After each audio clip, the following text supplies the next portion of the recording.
Welcome to my dear students. মোৰ মৰমৰ ছাত্ৰ ছাত্ৰীহঁত, আমি আকৌ আজি দশমমান শ্ৰেণীৰ সমান্তৰ প্ৰগতি অধ্যায়ৰ আন এটা ইম্পৰ্টেণ্ট আৰু মেকিং কুৱেশ্যন কৰিবলৈ ওলাইছোঁ। আৰু এনেকুৱা ধৰণৰ এডভান্স লেভেলৰ আকৌ আৰু কিতাপত নথকা বা কিতাপৰ বাহিৰৰ পৰা কুৱেশ্যনবোৰ পাবলৈ আৰু এই কুৱেশ্যনবোৰ সমাধান কেনেকৈ কৰিব লাগে জানিবলৈ আমাৰ এই চেনেলটো ছাবস্ক্ৰাইব ল'ব বুলি মই আশা কৰিছোঁ। বুজিছা? এতিয়া আহাচোন কি কুৱেশ্যন আছে আজি কুৱেশ্যনটো চাওঁ। কুৱেশ্যনটো দিছে কি যে এটা ত্ৰিভুজৰ কোণ কেইটাৰ মাপ এপিত আছে, অৰ্থাৎ এটা ত্ৰিভুজৰ কোণ কেইটা, অৰ্থাৎ কেইটা কোণ থাকে? তিনিটা নে? সেই কোণ তিনিটাৰ মাপ ক'ত আছে? এপিত আছে। আৰু লগতে কি ক'লে? বৃহত্তম কোণটো ক্ষুদ্ৰতম কোণৰ দুগুণ হলে, অৰ্থাৎ এই তিনিটা কোণৰ ভিতৰত যিটো কোণ আটাইতকৈ ডাঙৰ হ'ব সেই কোণটো আটাইতকৈ সৰু কোণটোৰ যদি দুগুণ হয় তেতিয়াহ'লে আমাক কোণ তিনিটা নিৰ্ণয় কৰিবলৈ দিছে। হৈছে আমাক কি কৰিবলৈ দিছে? কোণ তিনিটা নিৰ্ণয় কৰিবলৈ দিছে। বুজিছা নিশ্চয় কুৱেশ্যনটো? যে এটা ত্ৰিভুজৰ কোণ কেইটাৰ মাপ এপিত আছে আৰু আমাক লগতে দি আছে ইয়াৰ বৃহত্তম কোণটো ক্ষুদ্ৰতম কোণৰ দুগুণ হয়। তেতিয়াহ'লে আমাক কি নিৰ্ণয় কৰিব লাগে? ত্ৰিভুজটোৰ বাকী কোণ দুটা আমাক নিৰ্ণয় কৰিব লাগে। আহাচোন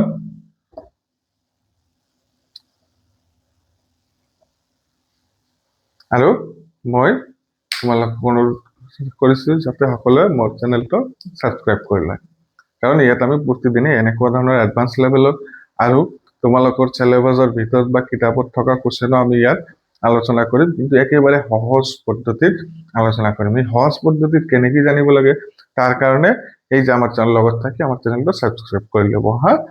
এতিয়া ইয়াত আমাক কুৱেশ্যন দিছিল এটা ত্ৰিভুজৰ কোণ কেইটাৰ মাপ এপিত আছে, বৃহত্তম কোণটো ক্ষুদ্ৰতম কোণৰ দুগুণ হলে কোণ তিনিটা নিৰ্ণয় কৰিব লাগে। হৈছে আমি প্ৰথমত ধৰি ল'ম, ধৰা হল ত্ৰিভুজটোৰ কোণ তিনিটা,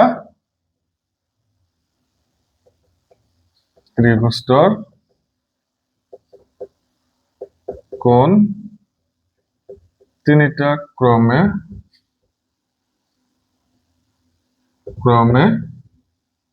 কি কি কোণ ধৰিম? এ প্লাস ডি আৰু এ প্লাস 2ডি। বুঝেছো? আমি কি ধৰিলো? ত্ৰিভুজটোৰ কোণ তিনিটা ক্ৰমে কি কি ধৰিলো? এটা এ, আনটো এ প্লাস ডি আৰু তৃতীয়টো এ প্লাস 2ডি। হৈছে যেহেতু আমাৰ এই কোণ তিনিটা সমান্তৰ প্ৰগতিত দি আছে, গতিকে আমি কোণটো কোণ তিনিটা এনেকুৱাকৈ ধৰিছো যাতে এই কোণ তিনিটাই এটা কি গঠন কৰে?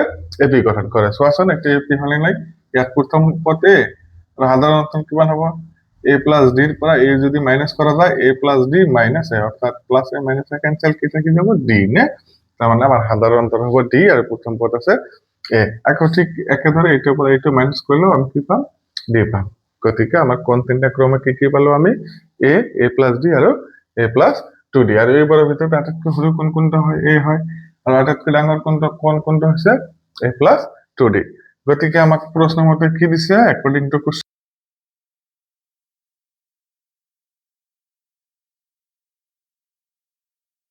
2a তো কার সমান হয়? এই যে a প্লাস 2d যে আছে এটার সমান হয়, অর্থাৎ বৃহত্তম কোণটোর সমান হয়। আমাক কোশ্চেনত দিছিল কি? বৃহত্তম কোণটো ক্ষুদ্রতম কোণের 2 গুণ হয়। আমার ইয়াত বৃহত্তম কোণ হচ্ছে a প্লাস 2d, এইটো এই সৰু কোণটোৰ 2 গুণ, অৰ্থাৎ এইটোৰ 2 গুণ হব 2a, কাৰ সমান হব? a প্লাস 2d সমান। ইয়াৰ পৰা চোৱাচোন সমাধান কৰিলে কি পাম? এই প্লাস এটো এইফালে আহি মাইনাস নে? তাহলে আমার এইফালে কি থাকিল? 2d, অর্থাৎ ইয়ার পরে আমি পালো কি? এ ইকুয়াল টু কিমান পাই গলো আমি? 2d নে? এতিয়া বুঝিছা এইখিনি নিশ্চয়? যেহেতু আমাক প্রশ্নত দিছিল কি? বৃহত্তম কোণটো ক্ষুদ্রতম কোণের 2 গুণ, গতিকে এই ক্ষুদ্রতম কোণের 2 গুণ কার সমান? বৃহত্তম কোণের সমান, অর্থাৎ 2a equal to a plus 2d। এতিয়া প্লাস এটো এইফালে প্লাস এ আছে, এইটো এইফালে আহি মাইনাস এ, আৰু এইফালে থাকিল কিমান? 2d। হৈছে 2a মাইনাস a কিমান হয়? a হয়, ইকুয়াল টু কি থাকিল? 2d নে? এইখিনি বুজি পাইছা নিশ্চয়? এতিয়া আমি কি জানো? আমি সকলোৱে জানো যে এটা ত্ৰিভুজৰ কোণ তিনিটাৰ সমষ্টি কি হয়? 180 ডিগ্ৰী নে? সেইকাৰণে আমি এই তিনিটা কোণৰ যোগফল কিমান পাম? 180 ডিগ্ৰী। হৈছে যেহেতু ত্ৰিভুজৰ কোণ তিনিটাৰ যোগফল ত্ৰিভুজৰ কোণ তিনিটাৰ যোগফল কিমান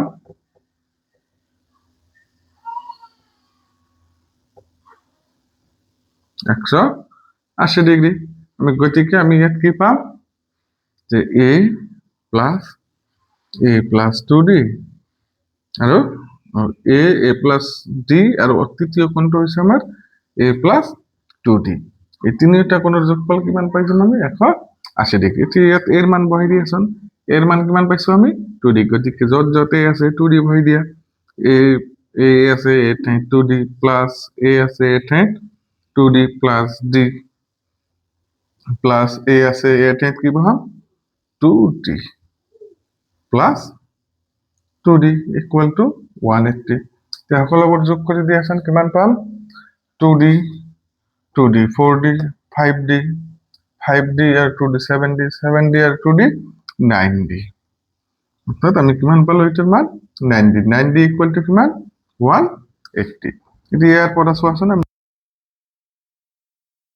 বাই 9 নে কাৰণ d তো ইয়াৰ লগত পূৰণ আছে এইফালে গলে কিহত যাব হৰণত যাব এতিয়া 9 ৰে d ভাগ কৰিলে কিমান পাম 9 2 গুণ 18 আৰু একটা 0 অর্থাৎ 20 তার মানে আমি d এর মান কিমান পাইছো 20 পাইছো গতিকে a ইকুয়াল টু কিমান হ'ব a ইকুয়াল টু আমাৰ আছে কিমান 2d গতিকে আমি a ইকুয়াল টু পাম 2 into 20 অর্থাৎ a ইকুয়াল টু 40 ডিগ্ৰী অৰ্থাৎ ত্ৰিভুজটোৰ আমি আটাইতকৈ সৰু কোণটো কিমান পালো 40 ডিগ্ৰী আৰু d এৰ মান আমাৰ কিমান ওলাইছে 20 ডিগ্ৰী গতিকে দ্বিতীয় কোণটো কি পাম আমি জানো যে এটা সমান্তৰ প্ৰগতিৰ যিকোনো পদৰ লগত d যোগ কৰিলে ইয়াৰ পৰৱৰ্তী পদটো পাও অর্থাৎ আমি প্রথম পদ পাইছো 40 গতিকে দ্বিতীয় পদ কিমান হ'ব যেহেতু আমার d এর মান 20 গতিকে দ্বিতীয় পদ হ'ব 40 plus 20 অর্থাৎ 60 তার পিছৰ কোণটো কিমান হ'ব এইটো দ্বিতীয় পদটোৰ লগত d যোগ কৰিম অর্থাৎ 60 plus 20 অর্থাৎ কিমান পাম আমি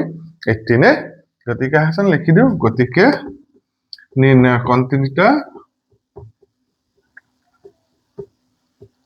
কোণ তিনিটা হল নির্ণয় কোণ তিনিটা হল কি কোণ পালো যে প্রথমটা পাইছো 40 ডিগ্ৰী তাৰ পিছৰটো কি হ'ব a plus d অর্থাৎ d এর মান আছে কিমান 40 d এর মান আছে 20 এর মান আছে 40 গতিকে a plus d অর্থাৎ 40 plus 20 কিমান হৈ যাব 60 আৰু তৃতীয় কোণটো কিমান পাম তৃতীয় কোণটো আমাৰ কি আছে a plus 2d অর্থাৎ a ঠাইত যদি আমি 40 বহাই দিও plus 2 into d ঠাইত 20 বহাই দিলে কিমান পাই যাম 40 plus 40 অর্থাৎ কিমান পাম আমি 80 পাম গতিকে আমার তৃতীয় কোণটো হৈ গল 80 ডিগ্ৰী বুজিছানে মৰমৰ ছাত্ৰ ছাত্ৰীহঁত এই কোশ্চেনটো আৰু এনেকুৱা ধৰণৰ কোশ্চেন এনেকুৱা ধৰণৰ এডভান্স লেভেলৰ কোশ্চেন আৰু আনকমন কোশ্চেনবোৰ পাবৰ কাৰণে আৰু কেনেকৈ কৰিব লাগে এইটো জনাৰ কাৰণে আমাৰ চেনেলটো সাবস্ক্ৰাইব কৰি ল'ব আৰু আমাৰ লগত থাকিব হা তেছুৱা আকৌ এবাৰ যে আমাক দিয়া আছিল আমি ধৰি লৈছো ত্ৰিভুজটোৰ কোণ তিনিটা ক্ৰমে কি a plus d আৰু a plus 2d ইয়াত আমাক প্ৰশ্ন দিয়া আছে এই সৰু কোণটো ডাঙৰ কোণটোৰ সৰু কোণটোৰ 2 গুণ ডাঙৰ কোণটোৰ সমান অৰ্থাৎ বৃহত্তম কোণটো ক্ষুদ্ৰতম কোণৰ 2 গুণৰ সমান অৰ্থাৎ 2a equal to কি হৈছে a plus 2d ইয়াৰ পৰা আমি কি কৰিছো প্লাস a টো এফালে আমি মান বহাই দিছো প্লাস a এফালে আহিলে কি হ'ব মাইনাস a equal to কিমান হয় 2d অৰ্থাৎ a equal to 2d আৰু আমি যে সকলো জানো ত্ৰিভুজৰ কোণ তিনিটাৰ যোগফল কিমান হয় 180 ডিগ্ৰী গতিকে a দ্বিতীয় কোণটো a plus d আৰু তৃতীয় কোণটো a plus 2d তিনিটা যোগ কৰিলে কিমান হ'ব 180 ডিগ্ৰী এতিয়া আমি এই মানটো পাইছো নিশ্চয় কিমান 2d গতিকে যত যতে আছে 2d বহাই দিয়ে a আছে 2d a আছে 2d plus d a আছে 2d plus 2d সকলোবোৰ d যোগ কৰিলে আমি পাম 9d equal to 180 অৰ্থাৎ d equal to 180 by 9 অৰ্থাৎ d equal to কিমান ডিগ্ৰী পাম 20 ডিগ্ৰী হৈছে এতিয়া আকৌ চোৱা আমি a এর মান পাইছিলো কিমান 2d গতিকে d এর মান 20 বহাই দিলে আমি এর মান কিমান পাই যাম 40 ডিগ্ৰী অৰ্থাৎ ত্ৰিভুজটাৰ প্ৰথম কোণটো বা সৰু কোণটো আমি কিমান পালো 40 ডিগ্ৰী আৰু যেহেতু d এৰ মান 20 গতিকে প্ৰতিটো কোণ তাৰ আগৰ কোণতকৈ 20 ডিগ্ৰী কৈ বাঢ়ি যাব গতিকে আমাৰ ত্ৰিভুজটোৰ কোণ তিনিটা কিমান হ'ব 40 ডিগ্ৰী 60 ডিগ্ৰী আৰু 80 ডিগ্ৰী বুজিছানে মৰমৰ ছাত্ৰ ছাত্ৰীহঁত যা হ'ব থ্যাংক ইউ আজিৰ কাৰণে এইখিনি হ'ব অহাকালি আকৌ আহিম হ'ব থেংক ইউ